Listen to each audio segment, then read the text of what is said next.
Hey guys, how you doing? Welcome back to the channel.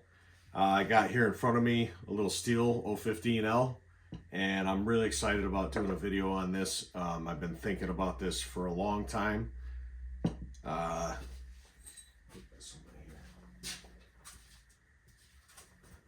I had a visitor. Yeah, so I've got a story about this saw. Not this one in particular, but this model saw from when I was a kid. So this one, I'll tell you about this one first. This one I picked up from some guys where I work. They had an old chainsaw. They found out that I was making videos and said, hey, we got an old saw for you here. You can have this one. And so that's where this one came from. But regardless, this saw for me was the saw that kind of started it all for, I'll say, the sickness of chainsaws, right? This goes back to the summer that I turned 5 years old. We're talking 1980, okay? Growing up here on the farm, we had the sawmill. I've talked about that before, and the fact that I probably didn't have a ton of supervision, and I was always kind of getting into trouble and getting into things. So we had this sawmill across the barnyard there, and it was an active sawmill, you know, big circular saw. We used to pump out a lot of lumber and sell it and stuff like that. But I used to play around in that sawmill all the time. And in the sawmill, they had a bunch of chainsaws, stuck in a rack on the wall. And we had some old John Deeres. They were actually Echo chainsaws, a bunch of home lights, XLs, stuff like that. We did have a couple of Stihl, I think they were 038s, something like that. But I have very vivid memories from when I was very young. I remember a lot from that time. The summer that I turned 5 years old was a big year for us because we built the barn that I'm standing in now and 2 houses here on the farm. So it was a lot going on that year. Anyway, back to the chainsaw. So here I am playing in the sawmill, and I find this little saw over where they would tail the mill. So they would pull slabs off and use this little saw to cut them up and stuff like that.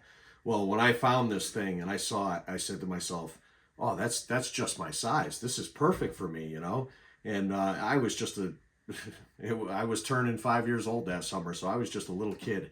And I can remember seeing this saw and thinking to myself, oh, that's perfect size for me. I'm gonna cut wood, and I'm gonna do this and I'm gonna do that. And being 5 years old, not even thinking how dangerous a chainsaw could be. So here I am in the sawmill, and I get a hold of this thing, and I'm playing with it, and I'm starting to figure things out. I'm figuring out how the on-off switch works, and I've watched my father and my grandfather start chainsaws, and so I say I'm gonna pull this thing over and see if I can get it started. So I see the little choke lever down here, and I'm like, okay, yep, I have to choke it. So I put the choke on, and I make sure that the switch is in the opposite direction. And I try pulling this thing over, holding it down with one hand. And of course, I can't hold it down, and I can't pull it over. So I figured out that if I put my foot up here, and then I could hold the saw down and pull on this thing. And at 4, almost 5 years old, pulling over a saw like this is not easy. So here I am in the sawmill, and I figure out how to start this thing. So I pull on it, and I pull on it, and I pull on it a few times, and all of a sudden it pops and takes off and starts to run. Bum, bum, bum, bum, bum, bum, bum. And it scared me so bad. I think I left it right where it was, and I went running the other way. But that was my first experience with a chainsaw and getting my hands on it. So back then for me, that was, I had always said, oh, I got to have that little saw. I want to get it running. Well, the history of that saw and what happened to it, I think when my uncle ended up going his way from the farm, I think that saw ended up going with him. So fast forward, 40 years or whatever. I think it was about 3 years ago now, before I started this channel.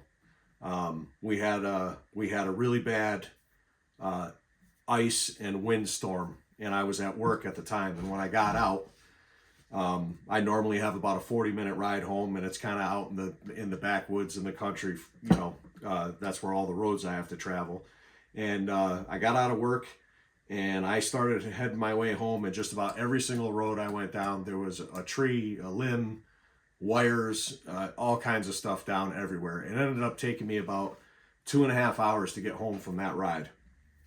So I said to myself, I should have a little chainsaw and I should throw it in the back of my truck. So of course I go on, Marketplace, start looking for a chainsaw. And one of the first thing that pops up is this little 015L here. So I contacted the guy, went down, made a deal with him, got the saw for, I don't know, $40 or something like that. Took it home, cleaned it all up, got it running. And to this day, I've still never put it in my truck, because when I did finally get it all cleaned up, it was in such good a shape. I didn't want it banging around in my truck and have to worry about, wrecking it. I said, well, that saw, that model saw kind of means something to me, and I don't want to ruin it. So right now it sits upstairs in the loft. It was right next to this one. I just went and grabbed it. That saw does run. This one runs as well, but I've got a cracked handle down here. I don't know if you can see that right there, but I have another handle here that I'm going to put on it. So part of this video, or maybe an extension of this video, is going to be pulling this front cover off, cleaning this saw up, and putting this new handle on. And this cover is actually the front of your oil and fuel tank. So I have a gasket. I already purchased that. I've probably had it for 2 years now. Just haven't gotten around to doing this saw. But anyway, I'd like to get this one cleaned up. And I wanted to tell you guys a little story about how my affliction with chainsaws kind of started and came to be, and never really went anywhere until I was older and found a need for a saw. So that one saw that I bought started all of a sudden I'm getting chainsaws left and right. They're coming to me. I'm buying chainsaws. I'm fixing them. I was selling them at some point. Started doing some of the clone saws, and I started that channel, or this channel, and it kind of took off for a while. And then, like I said, life got in the way, and I got busy, and I stopped making videos for a while. And recently I've gotten back into it and just been having a blast with it, working on my saws and having fun. And this week in particular is Thanksgiving week, so I took the whole week off from work. We normally get like 3 days off anyway, but I took a Monday and Tuesday as well. So I've just been playing around in the barn, hanging out up here with all the cats, working on saws, making videos, and just having fun. So that's kind of how things tend to go. You have time, then you don't have time, then you have more time. But everybody's been commenting on my videos, and I try to answer each and every comment, good or bad. Try to answer it in some way or another. And I really appreciate all the interaction that I get from you guys. And it's just this is a lot of fun for me. And hopefully people don't think that I'm some kind of a pro or an expert on any of this stuff, because I'm not, and I don't claim to be. But I only share my experiences and the situations that I've been through, and what I do to handle them, how I fix things, how I change things, and my thoughts and reasonings behind what I do. So, but if everybody's enjoying my videos, please like them, share them, subscribe. You know, this is fun. I mean, my subscriber count's been going up like crazy. I'm almost close to 700 subscribers right now, and I'm seeing a lot of the same people commenting on the videos, and that's fun. That's cool because you're kind of, you feel like you're kind of getting to know some people, and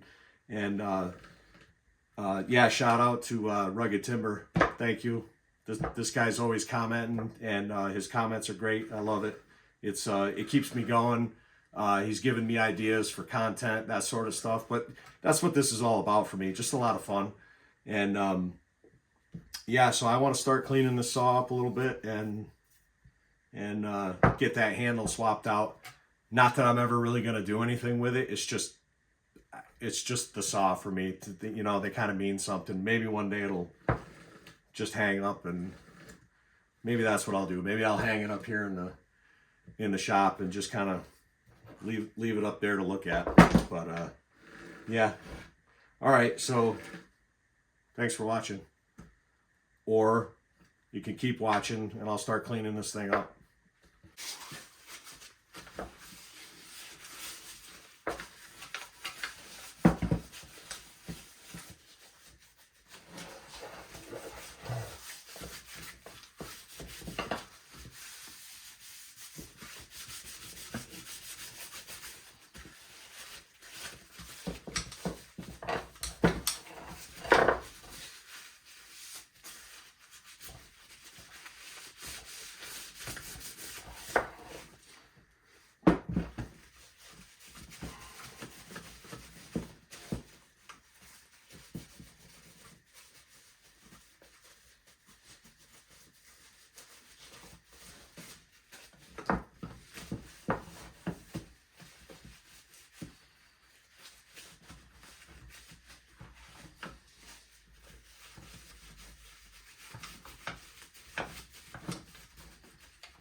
Starting to clean up here.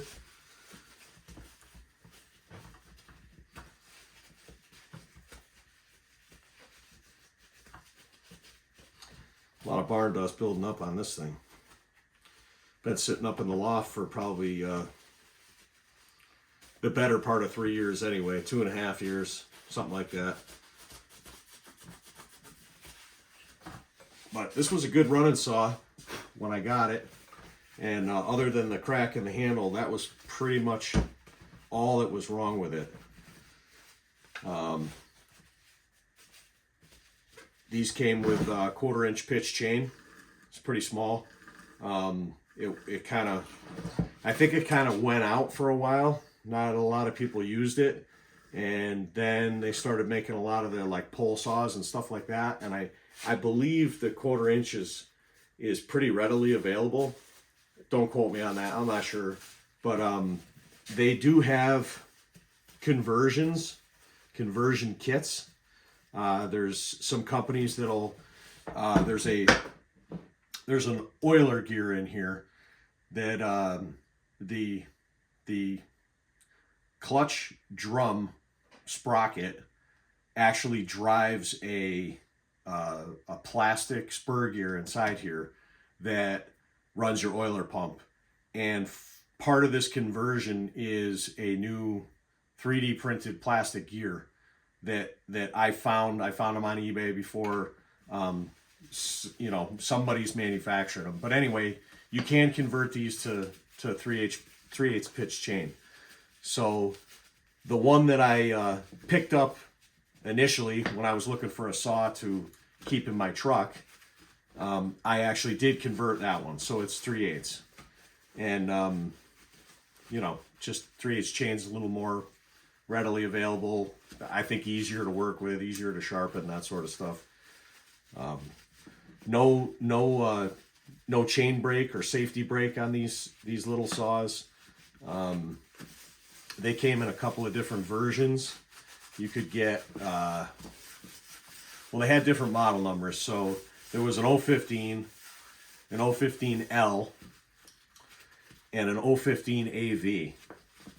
So the AV, if you watch my video on the 020, they made an 020 AV and an 020, I think AVP it was called. The P had a handle mounted back here on the 020 version. Well, the 015 AV is the same thing. You've got a handle mounted back here. This cast top handle is not here. You've got a handle across here, and the actual trigger assembly and everything is back here. So I do have one of those. That's upstairs, along with probably 2 or 3 more of these. A couple runners, maybe one that doesn't run, but they're all in pretty decent shape. I've got quite a few parts for them, and you know, if I really wanted to start playing around with them for some reason, I could probably put together another runner or two. But like you say, I don't think this is the kind of saw that you're really going to use all the time. I mean, maybe somebody's still using these things. Maybe somebody's still running them. I don't know. But what I do know is this little lever right here, this little choke lever. If you lose one of these, if you have one of these saws that doesn't have that on there, these things can be hard to find and pretty expensive. When I initially got that other saw, the first one that I bought, it did not have this choke lever on it, and I started searching for it, and I found one on eBay, and it was like $45 or something like that. It was ridiculous. It was priced pretty high, you know, for just a little plastic part like that. And you know, and I know these things are old and they're hard to find. And if you wanted to get your hands on parts saws and stuff like that, you know, you'll find those parts. But if you don't have parts saws and you're looking for just that piece, it can be expensive. So anyway, what I did was I contacted an uncle of mine. He used to own a small Stihl dealership repair shop way back in the 80s. And he had always kind of hung on to all his old parts and stuff like that. So I called him up and I said, hey, this is what I'm looking for. And he said, you know what? I've got one of those. So I was really excited to get that. I didn't want to pay more than what I paid for the saw for a plastic choke knob. So anyway, he hooked me up and helped me out, and I got that choke knob for, it was pretty much nothing. So, but yeah, with these old saws, you know, if you can find part saws to keep them going or find the parts you're looking for, it's probably the best thing to do. There are guys that take this old stuff and just part it out, and you know, obviously when they're doing that, they're you know, they're squeezing their money out for each part. So, which you can't blame them. That's the name of the game, right? But if you're into these old saws and you can find the part saws to fix them up and keep them going, definitely grab everything you can, because all this stuff's getting harder and harder to find. This was not a commercial saw or anything. I don't believe it. This was pretty much just kind of a homeowner style saw. I think that the 020 was like their first, you know, or the pro version of their small top handle saw. But these were definitely just homeowner style saws. Not that people didn't use them to climb. I'm sure they did, but man, this thing's cleaning up pretty nice.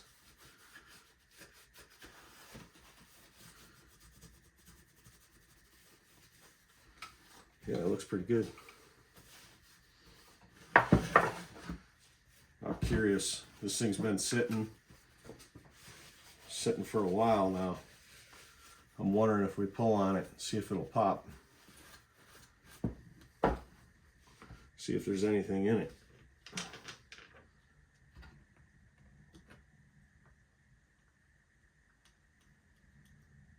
Nope, it's empty. All right. See if there's any oil in it.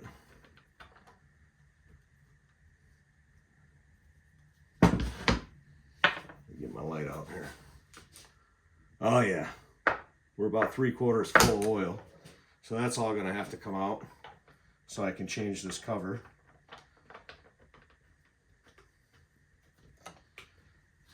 Double check that gas, see if there's anything in there. Nah, that's bone dry. I'm looking at the filter right now. I'm debating put a little gas in there so you guys can hear it run.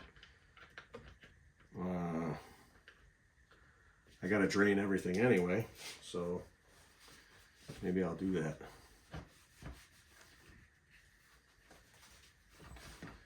Yeah, check this thing out. It's cleaning up pretty nice. Not bad. Obviously, I can't get in around those fins real good right now, but look at that.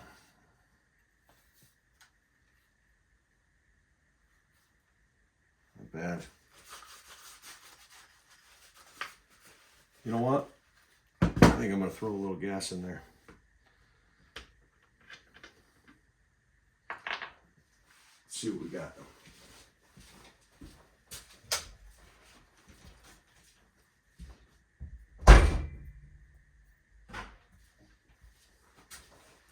All right. A little bit of gas here.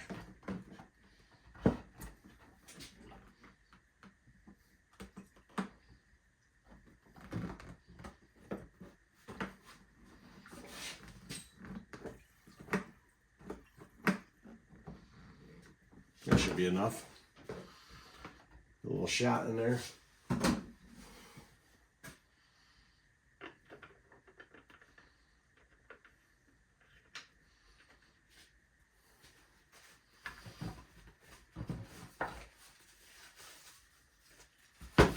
Ooh.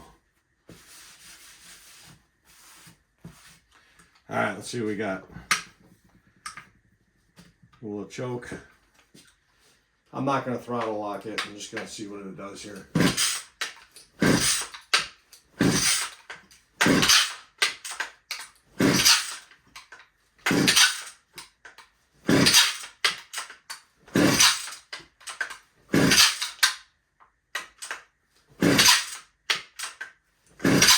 I should probably just shoot a little in that carb, huh? If that's bone dry, that means there's nothing left in that line, so.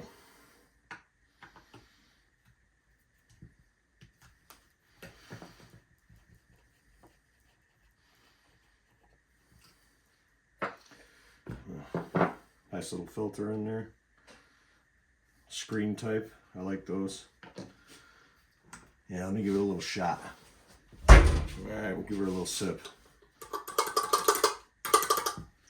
Pumps a lot of air with this thing, so. Alright, ready?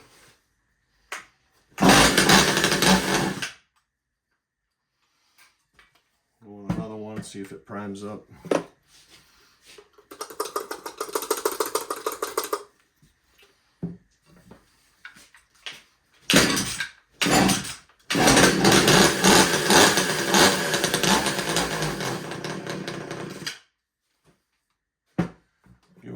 Let's see.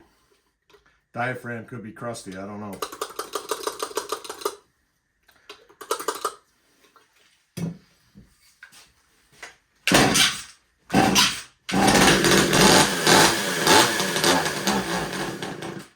Yeah, we might have a pump issue there.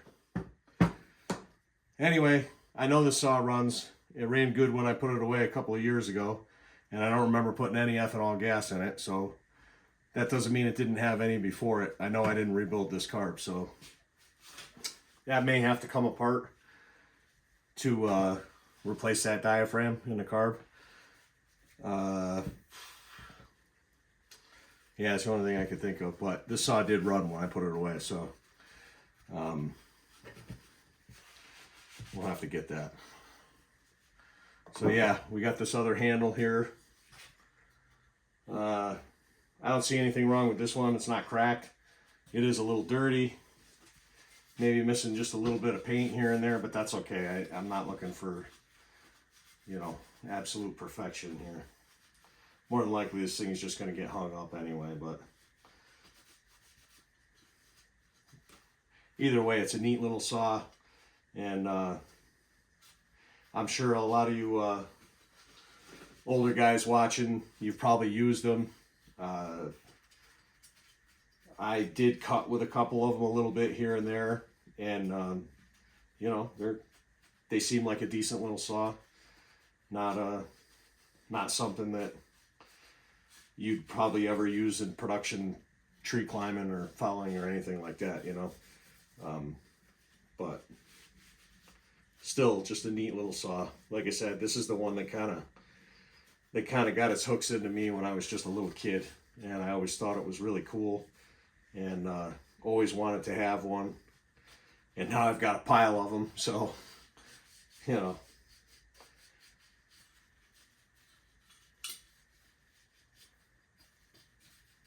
I'm rambling, huh?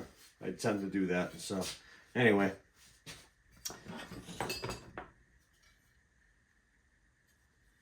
yeah, it's got a little bit of wear here and there. It looks like chain came off once on whatever saw it was on. A couple of times you can see it's scarred up a little, but it's not the end of the world. This one, yeah, maybe the same thing. Hard to tell. For right now, pull the bar and chain off. Get my little saw wrench out here. Ooh, that's tight. There we go. Saw wrench, scrunch, whatever you call them. I call it a saw wrench. All right, let's see. Yep. I must have cut a little bit with this one because it is dirty on the inside.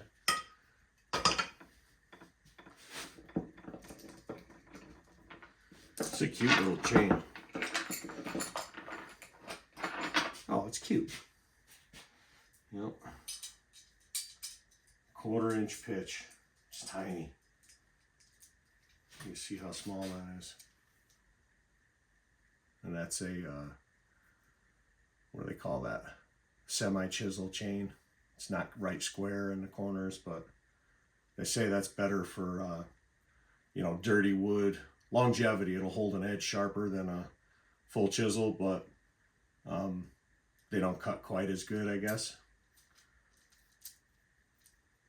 I guess it doesn't matter much on a saw that's not gonna, probably not gonna cut much wood ever again.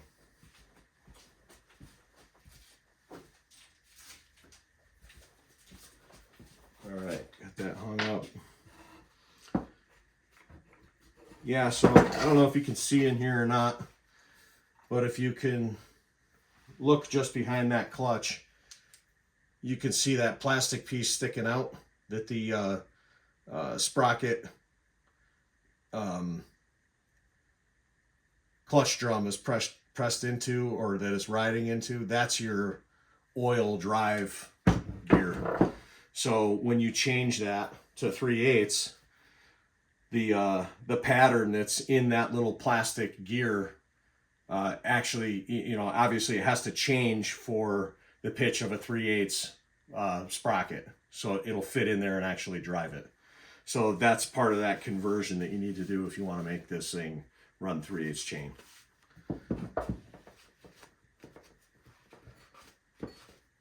Oh yeah, this one's a little bit scarred too, right there. Not the end of the world. I'm actually surprised that these things are, the ones that I have, they're in as good a shape as they are, because you would think, I mean, I think they started making this model like 73 or 76, something like that. And I think they might have run all the way to like 83, 84, somewhere in there. I'm not sure. But so either way, this is pretty old saw. So maybe it's just that a lot of them didn't get used much because they were just a little homeowner saw and they sat on a shelf in somebody's garage, or hung in a woodshed or whatever. Maybe that's why they're not. The ones that I've found aren't completely driven into the ground. Obviously this one got dropped or something. You know, I don't think that's worth trying to fix. It doesn't leak, but it's definitely broken. I don't know if this is cast aluminum or magnesium. I'm not sure, but I don't think it's worth trying to weld or braze or anything like that. So not when I have another handle. Yeah. So I'm going to get this thing drained out and get everything cleaned up. Like I said, I have a new gasket. I'll put that handle on there. I'll clean this thing up even more. I'd like to get all the pitch and you know, dust and grease and get everything out of it while I'm doing it. I might as well, because I'm here. But yeah, so I'll get that cleaned up, probably get it back together. Maybe I'll do some shots or another quick video once I have it all done, or I may just post this video up the way that it is. For me, it was more about the story and just kind of telling you guys my experience and how how the whole chainsaw thing came to be for me. If you made it this far in the video, thank you. I know videos like this can tend to get boring sometimes. I try not to let things get boring, but maybe I'm boring altogether. I don't know. I'm just having a good time with it. But thank you for all the comments, and I really do appreciate that. And all the views I'm getting from you guys, it just makes me happy to see it. So thank you. I appreciate it. Like, share, subscribe. I'll keep going. Thank you. Baba. Baba. Baba.